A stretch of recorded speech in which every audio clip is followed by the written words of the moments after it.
Alright guys, here's my our next chapter of a series of unfortunate events. The Reptile Room, Book the Second by Lemony Snicket. We're on chapter 8. Oops. Where's my page marker? Sorry. We're on chapter 8. Alright, here we go. While the jeep sputtered ahead of them, the Baudelaire orphans trudged back toward Uncle Monty's house, the scent of horseradish in their nostrils and a feeling of frustration in their hearts. It is very unnerving to be proven wrong, particularly when you are really right, and the person who is really wrong is the one who is proving you wrong and proving himself wrongly right, right? I don't know how he got rid of his tattoo, Klaus said stubbornly to Mr. Poe, who was coughing into his handkerchief. But that's definitely Count Olaf. Klaus, Mr. Poe said, when he had stopped coughing, this is getting very tiresome. Going over this again and again. We just have seen Stefano's unblemished ankle. Unblemished means, we know what unblemished means, Klaus said, watching Stefano get out of Uncle Monty's jeep and walk quickly into the house. Without tattoos. But it is Count Olaf. Why can't you see it? All I can see, Mr. Poe said, is what's in front of me. I see a man with no eyebrows, a beard, and no tattoo, and that's not Count Olaf.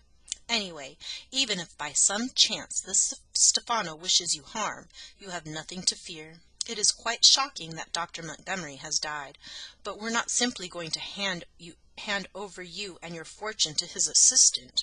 Why, this man can't even remember my name. Klaus looked at his siblings and sighed.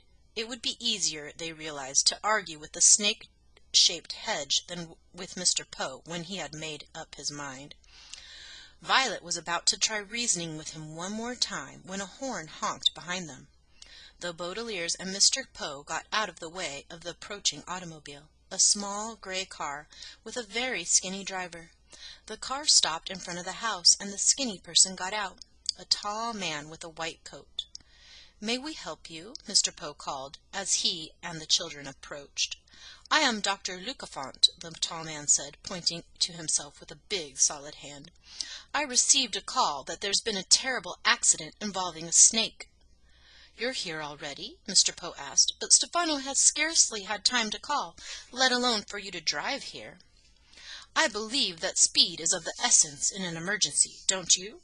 Dr. Lucafont said.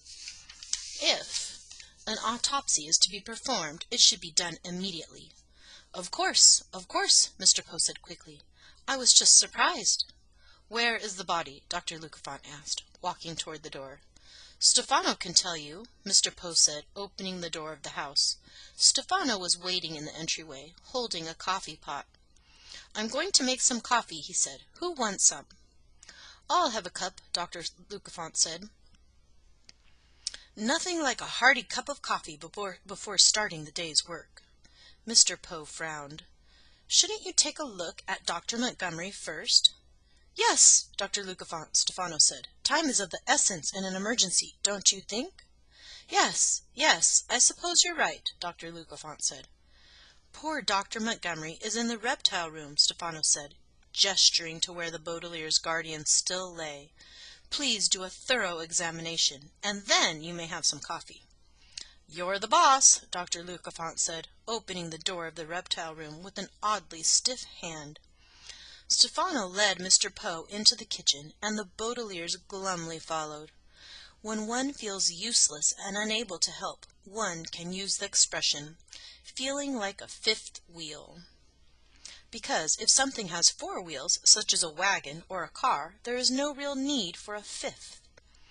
As Stefano brewed coffee for the adults, the three children sat down at the kitchen table where they first had cocoanut cake with Uncle Monty just a short time ago, and Violet, Klaus, and Sonny felt like fifth, sixth, and seventh wheels on a car that was going the wrong direction, toward Hazy Harbor and the departing Prospero. "When I spoke to Dr. Lucafont on the phone," Stefano said, "I told him about the accident with your car. When he is done with his medical examination, he will drive you into town to get a mechanic, and I will stay here with the orphans." "No," Klaus said firmly. "We're not staying alone with him for an instant." Mr. Poe smiled as Stefano poured him a cup of coffee and looked sternly at Klaus. "Klaus, I realize you're very upset, but it is inexcusable for you to keep treating Stefano so rudely. Please apologize to him at once." "No!" Klaus cried. "That's quite all right, Mr. Yo," Stefano said soothingly. "The children are upset over Dr. Montgomery's murder, so I don't expect them to be on their best behavior." "Murder?" Violet said. She turned to Stefano and tried to look as if she were merely politely curious instead of enraged. "Why did you say murder, Stefano?" Stefano's face darkened and his hands clenched at his sides. It looked like there was nothing he wanted to do more than scratch out Violet's eyes. "I misspoke," he said finally. "Of course you did," Mr. Poe said, sipping from his cup. "But the children can come with Dr. Lucafont and me, if they feel more comfortable that way." "I'm not sure they will fit," Stefano said, his eyes shining. "It's a very small car. But if the orphans would rather, they could come with me in the jeep, and we could follow you and Dr. Lucafont to the mechanic." The three orphans looked at one another and thought hard. Their situation seemed like a game, although the game had desperately high stakes. The object of the game was not to end up alone with Stefano, for when they did, he would whisk them away on the Prospero. What would happen then, when they were alone in Peru with such a greedy and despicable person? They did not want to think about it. What they had to think about was stopping it from happening. It seemed incredible that their very lives hinged on a carpooling conversation. But in life, it is often the tiny details that end up being the most important. "Why don't we ride with Dr. Lucafont?" Violet said carefully. "And Mr. Poe can ride with Stefano." "Whatever for?" Mr. Poe asked. "I've always wanted to see the inside of a doctor's automobile," Violet said, knowing that this was a fairly lame invention. "Oh, yes, me too," Klaus said. "Please, can't we ride with Dr. Lucafont?" "I'm afraid not," Dr. Lucafont said from the doorway, surprising everyone. "Not all three of you children, anyway. I have placed Dr. Montgomery's body in my car, which only leaves room for 2 more passengers." "Have you completed your examination already?" Mr. Poe asked. "The preliminary one, yes," Dr. Lucafont said. "I will have to take the body for some further tests, but my autopsy shows that the doctor died of snake bite. Is there any coffee left for me?" "Of course," Stefano answered and poured him a cup. "How can you be sure?" Violet asked the doctor. "What do you mean?" Dr. Lucafont said, quizzically. "I can be sure there's coffee left because I see it right here."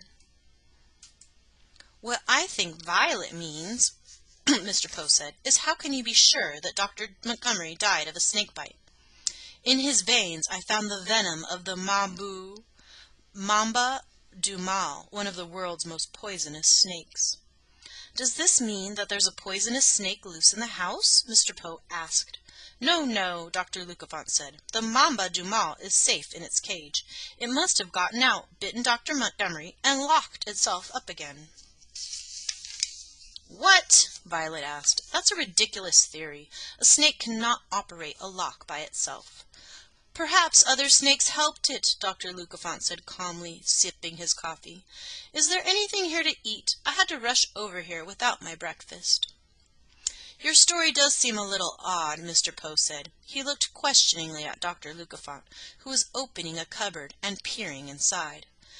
"Terrible accidents, I have found, are often odd," he replied. "It can't have been an accident," Violet said. "Uncle Monty is—" She stopped. "Uncle Monty was one of the world's most respected herpetologists. He never would have kept a poisonous snake in a cage it could open itself." "If it wasn't an accident," Dr. Lucafont said, "then somebody would have had to do this on purpose. Obviously, you 3 children didn't kill him, and the only other person in the house was Stefano." "And I," Stefano added quickly, "hardly know anything about snakes. I have only been working here for 2 days, and scarcely had time to learn anything." "It certainly appears to be an accident," Dr. Poe said. "I'm sorry, children. Dr. Montgomery seemed like an appropriate guardian for you." "He was more than that," Violet said quietly. "He was much, much more than an appropriate guardian." "That's Uncle Monty's food!" Klaus cried out suddenly, his face contorted in anger. He pointed at Dr. Luckefant, who had taken a can out of the cupboard. "Stop eating his food!" "I was only going to have a few peaches," Dr. Luckefant said. With one of his oddly solid hands he held up a can of peaches Uncle Monty had bought only yesterday. "Please," Mr. Poe said gently to Dr. Luckefant. "The children are very upset. I'm sure you can understand that. Violet, Klaus, Sonny, why don't you excuse yourselves for a little while?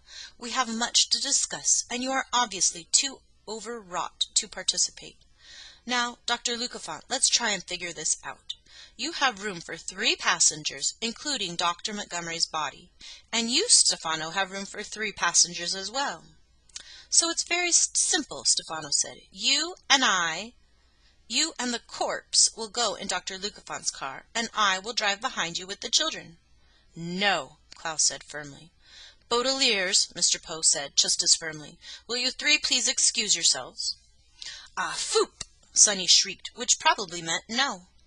"Of course we will," Violet said, giving Klaus and Sonny a significant look, and taking her siblings' hands, she half led them, half dragged them out of the kitchen.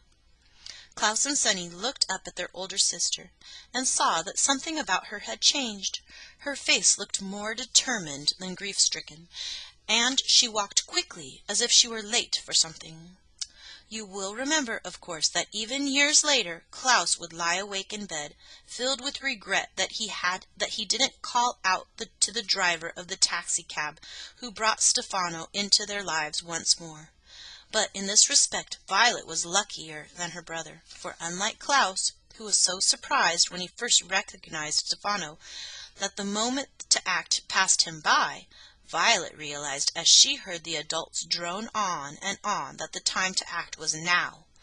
I cannot say that Violet, years later, slept easily when she looked back on her life.